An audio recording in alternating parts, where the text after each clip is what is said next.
সোনার বাংলা, আমার সোনার বাংলা।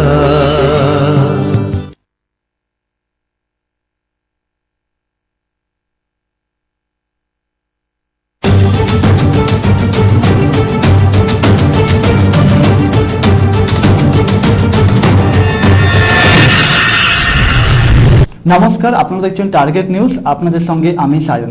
বিস্তারিত খবরে যাওয়ার আগে দেখে নেব হেডলাইন্স। সর্বকালীন রেকর্ড, এই তীব্র গরমে ভোটের হার ছাপিয়ে গেল 90%। চলে আসবো পরের খবরে। সর্বকালীন রেকর্ড, এই তীব্র গরমে ভোটের হার ছাপিয়ে গেল 90%। স্বাধীনতার পরে কখনোই 90%-এর বেশি ভোট শুধু বাংলায় নয়, সারা ভারতে কখনো হয়নি।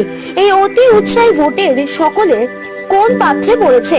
2011 সালের রেকর্ডকেও ছাপিয়ে গেল 2026 সালের ভোট। 2011 সালে ভোট পড়েছিল 84%, 2016 সালে ভোট পড়েছিল 82.66%, 2021 সালে ভোট হয়েছিল 81.56%। সেখানে এবার বিকেল 5টা পর্যন্ত গোটা রাজ্যে ভোটদানের হার ছুঁয়ে ফেলল 90%-এরও গণ্ডি। এর মধ্যে শুধু কোচবিহারে বিকেল 5টা পর্যন্ত ভোট পড়েছে 92.7%, আলিপুরদুয়ারে 88.74%, জলপাইগুড়িতে 91.2%, কালিম্পংয়ে ভোট পড়েছে 91.98%, দার্জিলিং এ 86.49%, উত্তর দিনাজপুরে 98.74%। রেকর্ড ভোট পড়েছে দক্ষিণ দিনাজপুরে, ভোট পড়েছে 93.12%, মালদায় ভোট পড়েছে 89.56%, মুর্শিদাবাদে ভোট পড়েছে 91.36%, পূর্ব মেদিনীপুরে সেখানে 88.55%, পশ্চিম মেদিনীপুর 90.7%, ঝাড়গ্রামে 90.53%, পুরুলিয়ায় ভোট পড়েছে 87.35%, বাঁকুড়ায় ভোট পড়েছে 89.51%, পশ্চিম বর্ধমানে ভোট পড়েছে 86.89%, বীরভূমে ভোট পড়েছে 91.55%। এই তথ্য কিন্তু চমকে দেওয়ার মতো। অন্যদিকে ভোটদানের নিরিখে বাংলা যে নতুন রেকর্ড করতে চলেছে সেই ইঙ্গিত মিলছিল সকাল থেকে। সকাল 11টার মধ্যে ভোটদানের হার পৌঁছে গেছিল 42%-এর উপরে। দুপুর 1টার মধ্যে ভোট পড়েছিল 82.18%। এর মধ্যে ঝাড়গ্রাম ভোটের হার পৌঁছে যায় 65.31%, কালিম্পংয়ে সেই হার পৌঁছে যায় 59.52%, মালদায় 58.45%, মুর্শিদাবাদে 62.71%, পশ্চিম বর্ধমানে 60.37%, পশ্চিম মেদিনীপুরে 65.77%, পূর্ব মেদিনীপুরে 82.90%, পুরুলিয়ায় 59.83%, উত্তর দিনাজপুরে 60%। Bureau report, target news, Kolkata. চলে আসবো পরের খবরে। না চমকে উপায় নেই, কিন্ডারগার্টেনের বাৎসরিক ফি 3 লাখ টাকা। গত কয়েক দশকে সরকারি শিক্ষা ব্যবস্থা যত ভেঙে পড়েছে, তত বেসরকারি স্কুলে পড়ার খরচ মহার্ঘ উঠে গিয়েছে। শিক্ষা ব্যবস্থা নিয়ে অভিভাবকদের হাজার অভিযোগ ও পরিস্থিতি বদল হয়নি। এরই মধ্যে সম্প্রতি সোশ্যাল মিডিয়ায় ভাইরাল হচ্ছে একটি স্কুলের কিন্ডারগার্টেনের ফির স্ক্রিনশট। ওই স্ক্রিনশট অনুযায়ী প্রাথমিক পর্যায়ের শিক্ষার্থীদের বাৎসরিক খরচ 2,75,000 টাকা। সাধারণ মানুষের প্রশ্ন উঠেছে, এরপর তো নিম্নবিত্ত পরিবারের সন্তানরা আর পড়াশোনা করতে পারবে না? তাছাড়া ঠিক কোন কারণে একটি শিশুর পড়াশোনা খরচ 3 লাখ টাকা হতে পারে? ভাইরাল হওয়া স্ক্রিনশট অনুযায়ী কেবল ভর্তির খরচে 48,000 টাকা। এর মধ্যে 15,000 টাকা ফেরতযোগ্য নয়, আরো 33,000 টাকা কাউন্সিল ডিপোজিট। এছাড়াও বাৎসরিক টিউশন ফি, গ্রন্থাগার ফি, জিমখানা ফি মিলিয়ে খরচ 2,24,718 টাকা। এর মধ্যে ধরা হয়নি স্কুলে যাতায়াতের গাড়ির খরচ, জুতো, মোজা ইত্যাদি। সর্বমোট খরচ 2,75,000 টাকায় পৌঁছেছে বলে দাবি। বিষয়টি সামনে আসতেই হইচই পড়ে গিয়েছে। স্কুল কর্তৃপক্ষের কাছে অনেকের প্রশ্ন, শিক্ষার্থীদের সোনার টেবিল চেয়ারে বসতে দেন? এত টাকা কোন কাজে লাগে? স্কুলের নামে ব্যবসার অভিযোগ এনেছে অনেকেই। এখন শিক্ষা জিনিসটা কেবলমাত্র বড় লোকদের জন্য, তেমনই অনেক দাবি নিজের আয় বুঝে পরিবারগুলি স্কুল পছন্দ করতে থাকে। যদিও সরকারি ও বেসরকারি স্কুলের শিক্ষার মান এবং অন্যান্য বৈষম্য নিয়ে প্রশ্ন থেকেই যাচ্ছে। Target news, Kolkata. এখন একটা ছোট্ট বিরতি, বিরতির পর ফিরে আসছি খবরে, সঙ্গে থাকুন। জয় মা। পৌরোহিত্য ও জ্যোতিষ জীবনে বাকসিদ্ধ শ্রী সুব্রত চক্রবর্তী বাস্তুদোষ, মাঙ্গলিক দোষ সহ দুর্গাপুজো, কালী পুজো, গণেশ পুজো ও পরমবীর হনুমানজির পুজো সহ সব রকম পুজো পাঠ ভক্তি সহকারে ভক্তের মঙ্গল কামনায় করে থাকেন সুব্রত চক্রবর্তী। তাই আজই যোগাযোগ করুন সুব্রত চক্রবর্তীর সঙ্গে। যোগাযোগ নাম্বার 9831905806। বিরতির পর ফিরে এলাম খবরে। চলে আসবো পরের খবরে। প্রযুক্তি নির্ভর বর্তমান সভ্যতা আজ আমাদের হাতের মুঠোয়। বিজ্ঞান ও প্রযুক্তির দৌলতে আজ আমরা বিশ্ব ছাড়িয়ে বিশ্ব ব্রহ্মাণ্ডে প্রবেশ করতে পেরেছি। বিশ্বভুবন আজ আমরা অবলীলায় পর্যবেক্ষণ করতে পারি বিজ্ঞানের মাধ্যমে। বিধাননগরের সন্দীপন চন্দ্র বিজ্ঞান ও প্রযুক্তিকে ব্যবহার করে নানান বৈজ্ঞানিক আবিষ্কার করে চলেছে অবিরত। প্রতিদিন জীবনে চলার পথে মানুষ মুখোমুখি হয় নানা সমস্যার। বিজ্ঞান এক অবলম্বন, তাই তো বিজ্ঞান ও প্রযুক্তির সাহায্যে আমাদের দেশ আজ উন্নতির শিখরে পৌঁছেছে। বিজ্ঞান ও প্রযুক্তি মানুষের এইসব সমস্যাকে সমাধানের নিরন্তর প্রয়াস প্রতিনিয়ত চালিয়ে যাচ্ছে। উন্নত হয়েছে মানব সভ্যতা, আর মানব সভ্যতার উন্নতির সাথে সাথে বিজ্ঞান বাড়িয়ে দিয়েছে প্রযুক্তির লম্বা হাত, যে হাত ধরে আজ আমরা খ্যাতির চূড়ায় পৌঁছতে সক্ষম হয়েছি। বিজ্ঞান আজ মৃত্যুকে জয় করার চেষ্টা চালিয়ে যাচ্ছে। বিজ্ঞানের কর্মসাধনার পরিণতি হিসেবেই আজ আমরা পেয়েছি আধুনিক সভ্যতা। বিজ্ঞানের ক্ষমতায় আজ মানুষ আকাশ পাতালকে সাজিয়ে তুলেছে নিজের পরিকল্পনা অনুসারে। আর এইভাবে সন্দীপনদের মতো প্রতিভাবানদের হাত ধরে বিজ্ঞান জীবনকে জয় করে মৃত্যুকে প্রদানত করার চেষ্টা চালিয়ে যাচ্ছে। এভাবে নতুন নতুন কৌশল আর প্রযুক্তির মাধ্যমে মানব জীবনে বিজ্ঞান এনেছে যুগান্তকারী বিপ্লব। দূরকে করেছে আপন আর জীবনকে করেছে সহজ। ছোটবেলা থেকেই বিজ্ঞান সাধনার প্রতি অদম্য জেদ সন্দীপনকে বিজ্ঞান ও প্রযুক্তির জাহাজে ভেসে চলতে সাহায্য করেছে। গ্রিন করিডোরের মাধ্যমে অঙ্গ প্রতিস্থাপনের প্রক্রিয়াকে ড্রোন আর বিজ্ঞানের আলোকে উন্নত করার চেষ্টা করে যাচ্ছে সন্দীপন। সবকিছুর পেছনে কারণ অনুসন্ধান করতে চায় সন্দীপন। বর্তমান সময়ে দাঁড়িয়ে রোবট বিজ্ঞানের এক যুগান্তকারী আবিষ্কার, আর এই রোবট বানিয়েই খবরের শিরোনামে সন্দীপন। এখন একটা ছোট্ট বিরতির পর ফিরে আসছি খবরে। আপনার ব্যবসার পরিধি বৃদ্ধি করতে চান?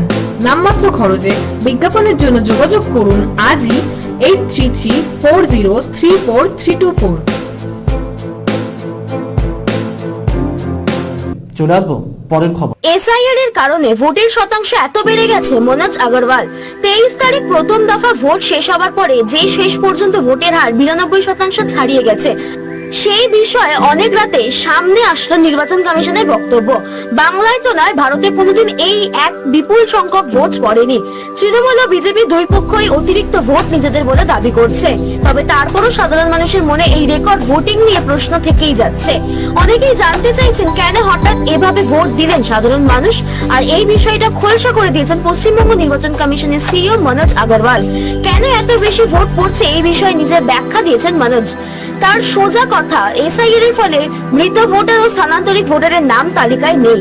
এর ফলে ভোটের হার বাড়বে গোটা দেশে, এই ছবি দেখা যাচ্ছে।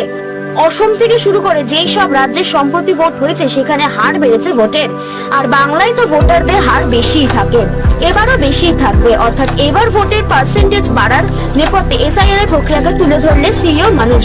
তার মতে মৃত ভোটার এবং স্থানান্তরিত ভোটার বাদ যাওয়ায় ভোটের হারে এহেন বৃদ্ধি, এর পিছনে অন্য কোনো কারণ নেই।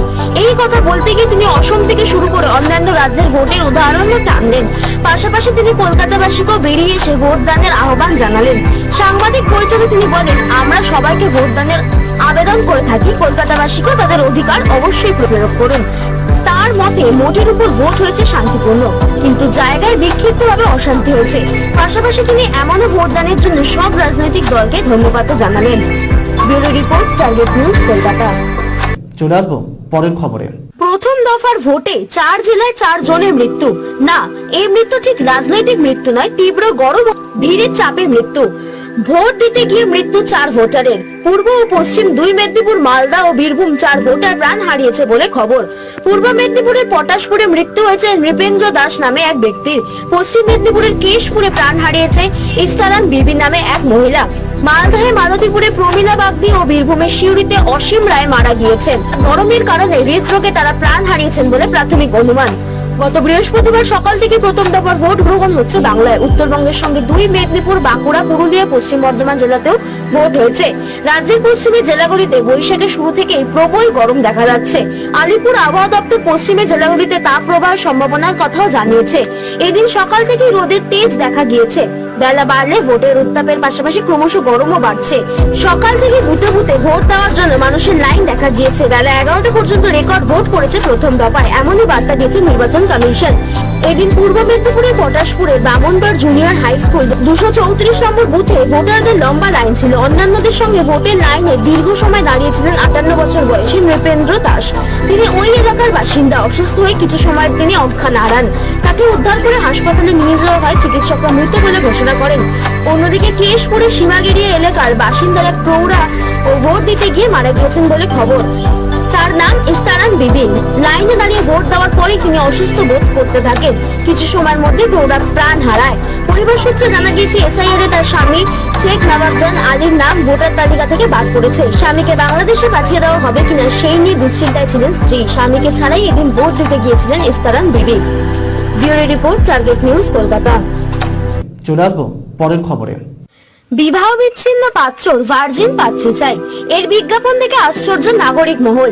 বয়স তার 37, বিবাহ বিচ্ছিন্ন, কিন্তু পাত্রী চাই ভার্জিন। তাকে হতে হবে ব্রাহ্মণও। এক আইআইটি কর্মীর এহেন দাবি ঘিরে বিতর্কের ঝড় নেট ভবনে। বিখ্যাত ম্যাচ মেকার ওয়েন্ডিলা কাপুর একটি পোস্ট করেছেন সম্প্রতি। তাতেই তাকে এই বিষয়ে কথা বলতে দেখা গিয়েছে। ওয়েন্ডিলা জানিয়েছে উনি চান এমন কাউকে যার বয়স হবে 30-এর নিচে, যিনি কখনো কোনো সম্পর্কে জড়াননি এবং জিরো বডি কাউন্ট থাকলেই ভালো। প্রসঙ্গত নব্য প্রজন্মের মধ্যে বডি কাউন্ট শব্দটি খুবই ব্যবহৃত হয়। এর অর্থ কতজনের সঙ্গে দৈহিক মিলন হয়েছে। সেই সঙ্গে তিনি জানিয়ে দিয়েছেন কোনো রসিকতা নয়, অত্যন্ত সিরিয়াস হয়ে এমন দাবি করেছেন ওই যুবক। তিনি পেশায় আইআইটিয়ান বলে জানিয়েছেন। শুধু এখানেই শেষ নয়, ওয়েন্ডিলা এও জানিয়েছে নিজের দাবি সপক্ষে রীতিমতো যুক্তি দিয়েছেন। তার মতে কোনো মহিলার অতীত সঙ্গী থাকলে পরবর্তী সম্পর্কে তারা বিশ্বাসী হন না। ওয়েন্ডিলা তার কাছে জানতে চেয়েছিলেন এই নিয়ম পুরুষদের ক্ষেত্রেও খাটে না। তিনি নিজে ডিভোর্সি। তৎক্ষণাৎ তার জবাব, না, এটা কোনো ঠিক তুলনা হলো না, কেননা আমি একজন পুরুষ। স্বাভাবিকভাবে এমন দাবি সেটার সপক্ষে যুক্তি ঘিরে শোরগোল নেট ভবনে। ওয়েন্ডিলা আরো জানিয়েছেন প্রকৃতপক্ষে কোনো রক্ষণশীল পরিবারের মেয়ে এমন কাউকে বিয়ে করতে চাইবেন না যিনি ডিভোর্সি ও যার বয়স 40-33। ওয়েন্ডিলা তাকে ভর্ৎসনা করে বলেছেন, আপনি আপনার এই গোড়া ও পিতৃতান্ত্রিক মানসিকতা নিয়ে এই নারীদের প্রতারিত করতে চলেছেন। Bureau report, target news, Kolkata. চলে আসবো পরের খবরে। কলকাতার জনপ্রিয়তম খাবার বর্তমানে চিকেন রোল। কলকাতার অনলাইন ফুড ডেলিভারি সংস্থা সুইগির সমীক্ষাতে উঠে এসেছে এমনই তথ্য। চিকেন রোলের পাশাপাশি কলকাতাবাসীর পছন্দ egg roll, egg chicken roll ইত্যাদি। তবে মিল বা ডিশ হিসেবে সবচেয়ে বেশি বিক্রি হয়েছে চিকেন বিরিয়ানি। এই সংস্থার ডেলিভারি বয়রা সারা বছর ধরে যত খাবার সরবরাহ করেন সেই সব তথ্য এক জায়গায় করে এই তালিকা প্রস্তুত করা হয়। নরম পরোটা আর তার মধ্যে কাবাবের মতো ছোট ছোট চিকেনের টুকরো, পেঁয়াজ ও শসা, এইভাবে তৈরি চিকেন রোল যাতে মজে রয়েছে কলকাতা। মিল হিসেবে অবশ্য চিকেন বিরিয়ানির পরেই রয়েছে মটন বিরিয়ানির চাহিদা। চিকেন রোল, চিকেন বিরিয়ানির পাশাপাশি সুইগির সমীক্ষায় উঠে এসেছে আরো চাঞ্চল্যকর তথ্য। কলকাতা রসগোল্লা, পান্তুয়া, সন্দেশ, ক্ষীর কদমের মতো ঐতিহ্যবাহী মিষ্টিকে জনপ্রিয়তায় টেক্কা দিয়েছে রিচ ডাচ চকলেট। এরপরেই রয়েছে কাজু বরফি ও চোকো ভ্যানিলা মোজ। প্রশ্ন উঠছে, শেষ পাতে প্রচলিত মিষ্টির জায়গাও কি এবার দখল করছে ডাচ চকলেট? মাছে ভাতে বাঙালি আর শেষ পাতে রসগোল্লা, এই প্রচলিত ঐতিহ্য কি তাহলে অতীত হতে চলেছে? উত্তরটা কিন্তু সময় বলবে। সায়নদের রিপোর্ট, টার্গেট নিউজ, কলকাতা। চলে আসবো পরের খবরে। 80 থেকে 90-এর দশকের অত্যন্ত জনপ্রিয় অভিনেত্রীদের মধ্যে অন্যতম ছিলেন অঞ্জন চৌধুরীর মেয়ে চুমকি চৌধুরী। প্রধানত বাবা অঞ্জন চৌধুরীর ছবিতেই বেশিরভাগ অভিনয় করেছেন চুমকি। অঞ্জন চৌধুরী ছাড়া অন্য কোনো পরিচালকের ছবিতে তেমন একটা অভিনয় করতে দেখা যায়নি চুমকি চৌধুরীকে। কালের নিয়মে আজ অভিনয় জগৎ থেকে হারিয়ে গেলেও তার সুপারহিট ছবিগুলো আজও বাঙালির মননে চিরবিরাজমান। সুপারহিট বাংলা ছবি হীরক জয়ন্তীর মাধ্যমে প্রথমবার টলিউডে পা রেখেছিলেন চুমকি চৌধুরী। এরপর মেজবউ করে খ্যাতির চূড়ায় পৌঁছে গিয়েছিলেন চুমকি। মা জয়শ্রী চৌধুরীর কাছে নাচের তালিম নেওয়া চুমকির ইচ্ছা ছিল শিক্ষিকা হবার, তবে বাবার ইচ্ছাতেই অভিনয় জগতে পা রাখা। অভিনয় জগতের মাঝামাঝি সময় বিয়ের সিদ্ধান্ত নিলেও তার সে বিয়ে বেশি দিন টেকেনি। এরপর থেকে সমস্ত কিছু ছেড়ে আজ অনেকটাই অন্তরালে একাকী জীবনযাপন করছেন এক সময়ের এই সুপারহিট নায়িকা চুমকি চৌধুরী। Target news. আপনার ব্যবসার পরিধি বৃদ্ধি করতে চান? নামমাত্র খরচে বিজ্ঞাপনের জন্য যোগাযোগ করুন আজই 8334034324। আজকের মতো খবর এখানেই শেষ করলাম। আপনারা দেখতে থাকুন টার্গেট নিউজ।